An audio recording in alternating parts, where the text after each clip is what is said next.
Bom, e neste congresso chegou a hora de abordarmos segmentos ligados à área do higienista ocupacional. E começamos com os setores econômicos, agropecuária e mineração. Convidamos a nossa presidente, Valdenise de Souza, para a mediação, para comandar este tópico. Prometo que meu dia é hoje, os outros dias vocês não vão me ver muito aqui. Para participar do painel, então quero convidar Magda Lima com o tema Gerenciamento de Exposição Dérmica nas exposições aos agrodefensivos. Um prazer estar aqui, obrigada por essa oportunidade.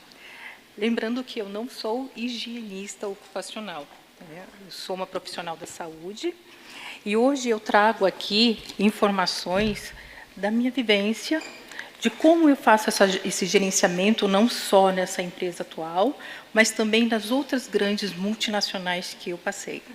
Okay? Então, para começar, eu deixo a pergunta. 90% das contaminações total, na parte de agrodefensivos, são através das mãos. Bom, vocês sabiam? Vocês já estudaram algo? Outra parte... Opa. Passando. Desculpa aí, gente.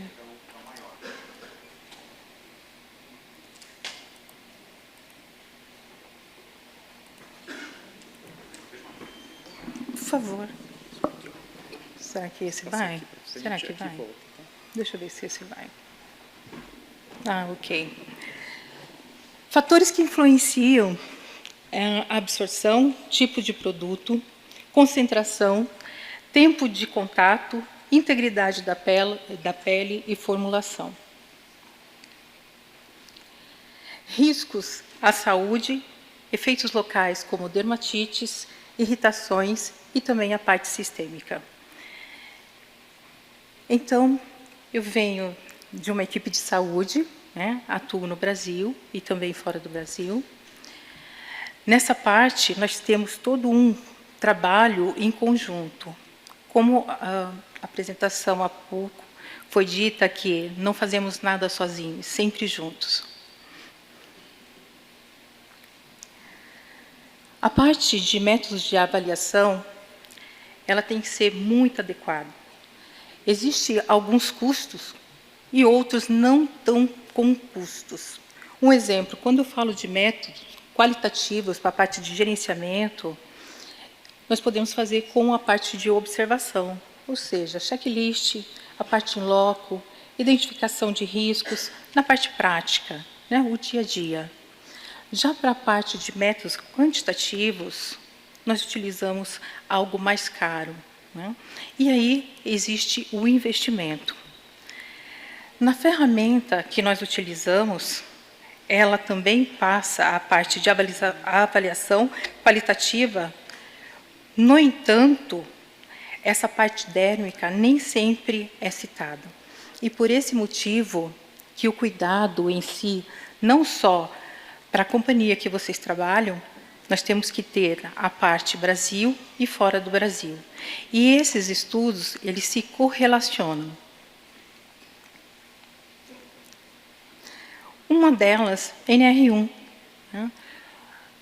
Sofreu atualizações, no entanto, é o guarda-chuva. E é a partir dali que nós trabalhamos. Dentro da companhia, hoje eu atuo com a matriz 6x4. Eu não sei qual matriz vocês utilizam hoje, mas para a parte de saúde faz toda a diferença. Outra NR também que trabalhamos é a parte da NR31. Mas quando a gente foca não só a parte do trabalhador rural, mas temos que lembrar também da parte de indústria, né, dos laboratórios. E ali vem um desafio grande. Um deles é que a CGH, ela não coloca os limites adequados, ela não nos traz. E nós precisamos complementar isso. Então, a parte de um profissional de higiene ocupacional, trabalhando junto com a saúde, faz muita diferença. Aqui é importante esclarecer que a CGH e o Fundacentro ela não possuem limites de tolerância dérmica para agrodefensivos. Conhecer e aplicar essas normas faz toda a diferença para a parte de saúde ocupacional, onde a gente vai desenvolver, um pouco mais para frente eu vou explicar, como que a gente faz essa parte de gerenciamento. Então, agora, na parte de gerenciamento de risco na exposição dérmica. Uso de produtos, barreiras técnicas, e barreiras administrativas. Bom, seguir a orientação, algo simples, né? Da mesma forma que quando a gente pede para alguém andar no caminho seguro e ele não segue isso. Às vezes, dependendo da situação, alguém sempre tem um jeito diferenciado de fazer, e isso coloca todo em risco o trabalho e o que nós temos proposto dentro da parte de gestão de saúde ocupacional. Quando eu falo dessa maneira, não entenda que nós precisamos de um fiscalizador ali, né? E quando a gente trabalha com uma parte de fiscalização, mais para frente eu vou mostrar para vocês a dificuldade, que é de ter um funcionário mais próximo da gente. O uso de equipamentos adequados e contenção tecnológica para evitar o contato direto. Então, assim, o EPI ele não pode ser só dado, mas ele também tem que ser trabalhado. Esse trabalho é feito diretamente com o funcionário, com a liderança, com a empresa, entendendo a sua matriz de risco, digo, a matriz, não só a matriz de risco, mas também entendendo quais os produtos que vocês vão trabalhar nesse momento. A dificuldade que, às vezes, acontece, tá, não com todos os profissionais, é o conhecimento em si, do que a higiene, quando trabalhada bem dentro de uma companhia, faz toda a diferença. Seguindo aqui. Quando a gente fala de barreira administrativa, implantação, né? Implementar pausa, rodízio, de função e também de treinamento contínuo. Um treinamento bem dado, bem feito, ele faz toda a diferença, porque esse funcionário ele vai saber o que realmente ele tem que fazer, quando ele tem que fazer, e mais que isso, ele torna-se multiplicador. Multiplicador não só para a área da segurança do trabalho, mas também para a área da saúde. E essa diferença de um funcionário bem capacitado, com evidências, ele nos... como que eu vou explicar isso? Ele nos dá força para ganhar valores reais numa melhoria, ou seja, não só para comprar um EPI adequado ou um controle melhor de uma dosagem ou de algo que a gente precisa fazer, investir em equipamentos ou até mesmo, de repente, adquirir no futuro aqui o EPI do nosso colega que apresentou há pouco, mas mais que isso, a saúde. A saúde, ele não tem preço, mas tem custo. E se tem custo, nós também devemos controlar. E aqui, a mitigação da exposição. Então, durante as aplicações, o que é orientado é a pessoa nunca ficar muito próxima do produto, ou dependendo também da situação do vento. É uma das características que, quando o trabalhador rural está ali para administrar esse tipo de agrodefensivos, pode acontecer uma contaminação. Aí vocês me perguntam, mas Magda, você iniciou com a parte de mãos. Sim, mãos, ele pode, dependendo do funcionário, do ânus de casa de funcionário, ele acha que ele tem corpo fechado, tá? E esse é o principal motivo que pode levar uma pessoa a ficar doente, né?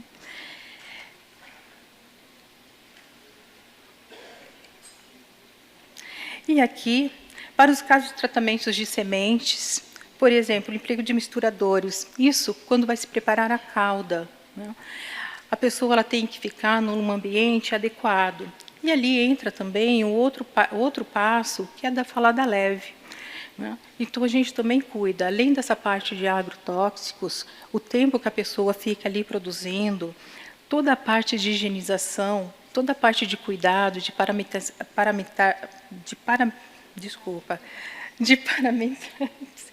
Obrigada. É evidente que nós precisamos cada vez mais orientar esse funcionário, né? Muitas discussões que eu tenho participado, ou já participei, foi o funcionário, às vezes ele é analfabeto, o funcionário, às vezes, não consegue ler. Então, por esse motivo que é necessário trabalhar com gamificações, para ele entender o risco que tem, não só para ele, mas também para a família. Então, a formulação consciente para utilizar o mínimo possível dos agentes marcados como irritantes dérmicos. Os funcionários, hoje, eles recebem hidratantes e também alguns tipos de protetor solar para uso. Só que eles passam, eventualmente, não sempre, eles não conseguem ainda entender a importância de se cuidar.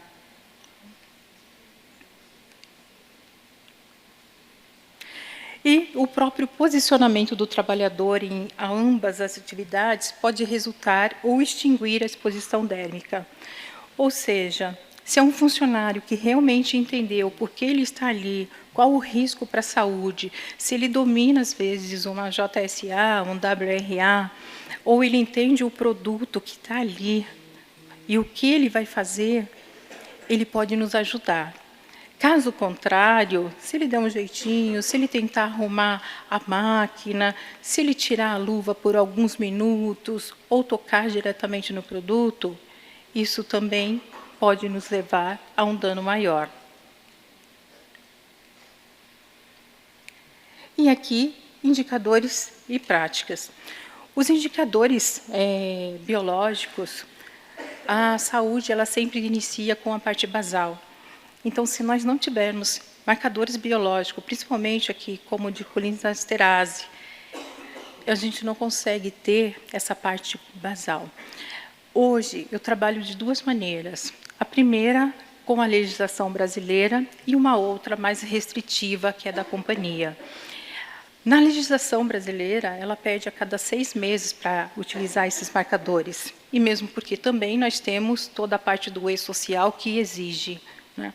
No entanto, para o Brasil, nós atribuímos isso, mas hoje, como gerenciamento, dependendo do nível que apresenta, o funcionário ele vai para um programa adequado, e nesse programa nós fazemos os marcadores a cada mês, ou dependendo, a cada 7 dias. Aqui, os exames periódicos. Nós conseguimos mensurar toda a parte da função desse trabalhador através dos exames e desses marcadores.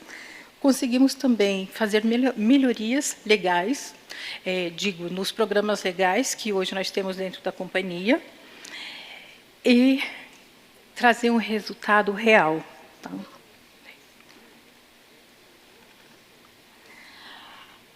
Um dos pontos é a parte da vigilância epidemiológica. Existe uma tendência relacionada à parte de doença. Se o funcionário ele trabalha com determinado produto, se não existiu a pausa, se não existiu o rodízio, se a pessoa não conseguiu cuidar disso com carinho dentro do seu inventário de químicos ou dentro da matriz de risco, isso pode danificar totalmente o trabalho que nós já realizamos até então.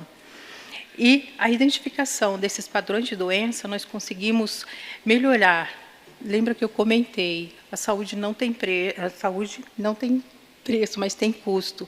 Nós precisamos evidenciar isso também com a parte do plano de saúde, do que realmente nós conseguimos, de um laboratório mais adequado e tudo mais. E aqui, a abordagem humanizada é quando o trabalhador não entende, um técnico de segurança, ou médico, ou enfermeiro, ou até mesmo um higienista, quando vai fazer ali as suas medições, né, e vai até o local do trabalho, como alguém fiscalizando, alguém apontando. O que nós pedimos sempre nas reuniões de alinhamentos é que os senhores que estão ali circulando trate bem esse funcionário, porque dessa maneira ele vai trazer os relatos, e esses relatos, por uma queixa simples ou um apontamento adequado, ele consiga trazer algo para a gente, para fazer diferença nos programas de saúde. Hoje, a NR1 também fala da parte de mental, saúde mental.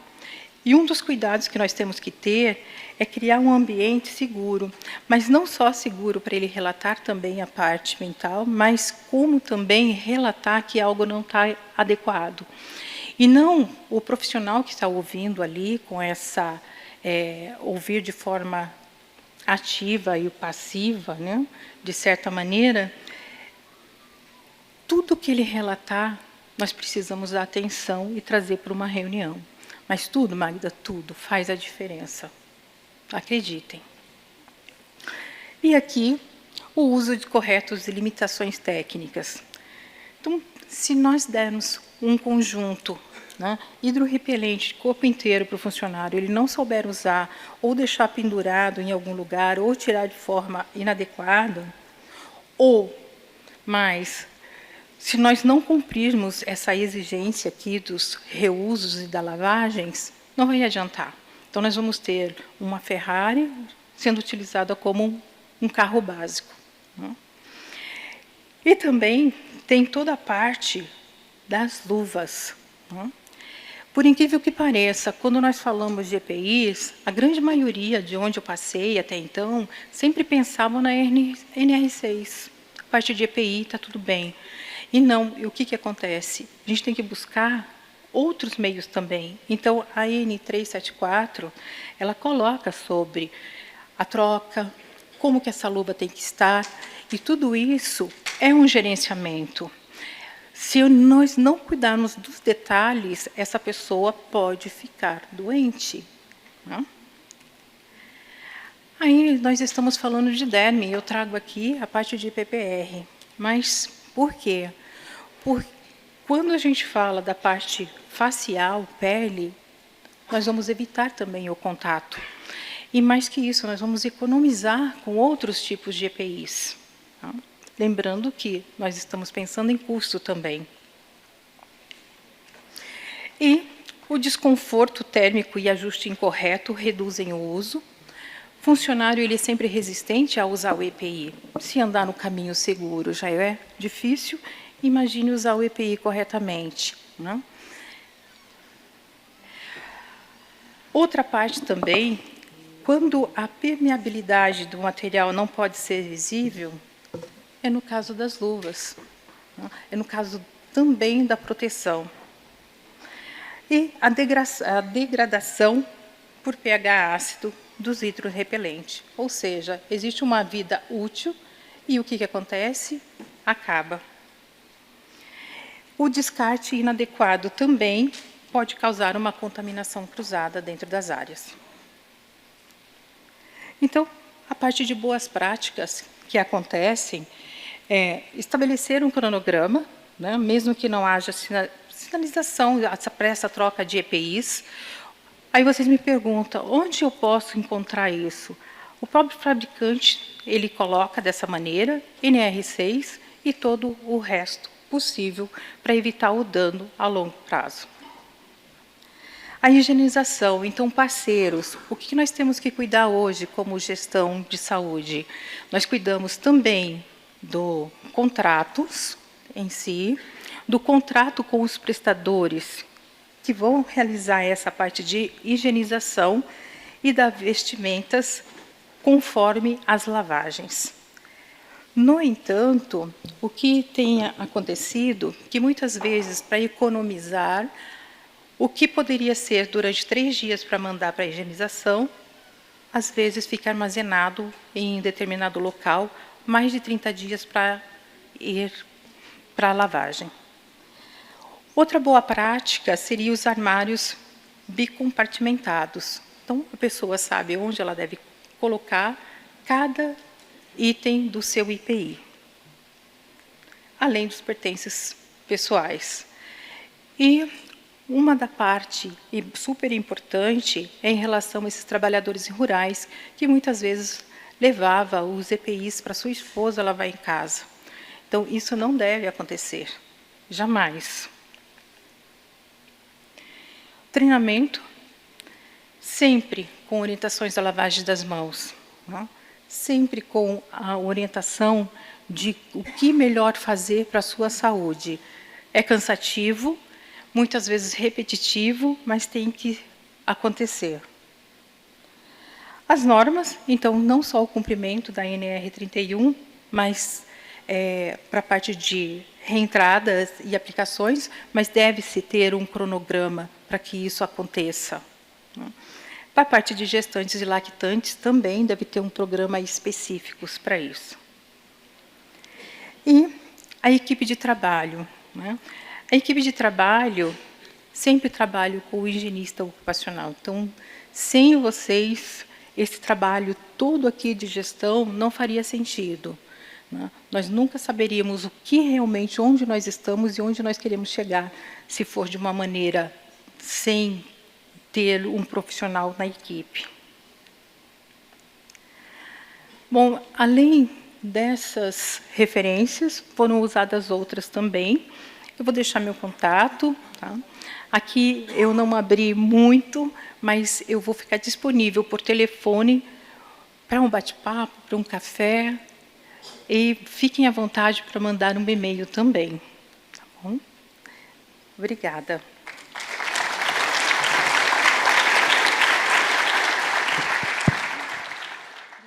Para a Magda agora. Estou tentando aqui uma que não seja tão... Gentileza, gente, o carinho. A criação dos indicadores das exposições... do Antônio Rodrigues. A criação dos indicadores das exposições dérmicas é dada através dos exames periódicos, onde, porventura, possa ser encontrada contaminação por determinados produtos, ou é coletado amostras quantitativas? Ou são coletadas amostras? Não, os indicadores realmente são feitos através das queixas. Tá? E não só isso. Primeiro, a gente tem que entender onde esse profissional vai atuar, e entender o produto, e, a partir daí, a gente vai ter todo o cenário, junto com o higienista, para saber quais os riscos dérmicos nós vamos ter presente. Tá? Eu não posso, às vezes, aqui não é uma receita de bolo, às vezes o que funciona para mim pode não funcionar para você. Por esse motivo que nós temos que entender onde nós estamos e onde nós queremos chegar. E isso, sempre um higienista do meu lado. Aí perguntaram sobre a questão da aplicação, eu não vou ler a pergunta inteira porque ela é grande, com relação da aplicação ao nível do solo e qual seria o controle, né? Porque existem aplicações que não são ao nível do solo. E qual seria esse controle para os casos que a aplicação não é ao nível do solo? Sim, no caso onde eu atuo hoje, nós fazemos também com algumas máquinas. Mesmo assim, existe a possibilidade da pessoa, ele tem que introduzir o produto, né, o agrodefensivo dentro dessa máquina, mas... A questão é mecanizar, não deixar a pessoa entrar. E outro ponto, quando a gente fala de agrodefensivos, também. O ponto de fulgor, fiz muito monitoramento, todos os resultados de monitoramento eles são abaixo do limite de detecção. Sim. São poucos os que têm limite, os que têm a gente não consegue. Não sei por conta, a gente não conseguiu aprofundar. Se a questão do laboratório eu não consegui realmente chegar no limite de quantificação, se o tempo de monitoramento não foi suficiente. E sempre foi essa a nossa maior dor. Sim, Val. E dependendo do marcador biológico, às vezes, se a pessoa ela bebe se ela tem uma doença, se ela está tomando algum medicamento e não nos avisou, esse marcador também ele pode ser alterado. Então, assim, quando a gente fala de reentrada, existe sim um controle, tá? E existe o rodízio dessas pessoas.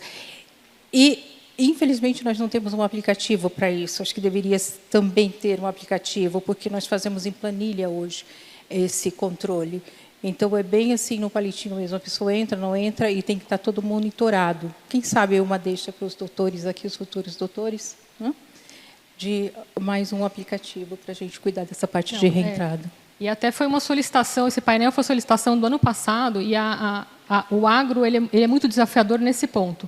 Como a gente gosta de monitorar, comparar com o limite, e a gente tem, da gente forçar como associação, da gente ter desenvolvido esses limites desenvolvidos, e o ponto, existem muito agroquímicos que já foram banidos fora do Brasil. E a gente continua utilizando aqui, expondo os colaboradores, os empregados, que, como a Magda falou, são pessoas de baixa renda. Quando a gente fez todo um trabalho para proteção àquele colaborador, aquele empregado, a reclamação que eu recebi foi: então a gente não vai receber mais o adicional de insalubridade? E assim, fica, porque para ele faz diferença. Então tem essa questão socioeconômica que precisa ser avaliada. Então a indicação foi incluir no salário, tira a caracterização, mas não deixar desamparado, porque no fim para ele o que contava, porque é a realidade, que não é uma realidade nossa, mas para ele fazia diferença. Perfeito, bom. E é isso, porque a gente tem nós somos um país difícil. Quando a gente mecaniza, quando a gente automatiza, nem todo mundo vai estar preparado para ficar atrás fazendo programação de máquina. A gente tem um impacto socioeconômico que a maioria daquelas cidades elas vivem em função daquela empresa. E que algumas vezes, sem todos esses controles, controle de reentrada, ver qual é o melhor, o agrodefensivo que está sendo utilizado, proteção respiratória, proteção dérmica, a gente está expondo aquela história. É um ciclo bem complicado. Sim, e esse é o desafio, porque a pessoa pode adoecer, o outro que entrou dias antes não pode fazer essa reentrada e assim por diante. Então, essa pessoa que fica responsável ali por essa parte de produtos químicos, como é que fala? A manipulação da cauda, tem que ser muito rígido. E, às vezes, a pessoa não entende. E é isso. E a parte maior é realmente a produção da cauda, onde você, várias auditorias a gente encontrava bolachinha, cafezinho, a questão isso eu nem quis comentar. Eu vi que você pulou, mas isso acontece. Por quê? Por conta da baixa noção do risco. E pessoas que, às vezes, a única refeição que ela tem é ali, naquele ambiente, durante o horário de trabalho. Perfeito, pessoal. Até mesmo a garrafa de água, tá? A pessoa, às vezes, está manipulando calda, ela coloca a garrafa de água perto, e quando chega o técnico de segurança, ou alguém está passando ali, só para dar uma olhadinha, poxa, a gente vai falar com a pessoa, mas é só água. Ela fala, mas eu bebo pela parte de cima.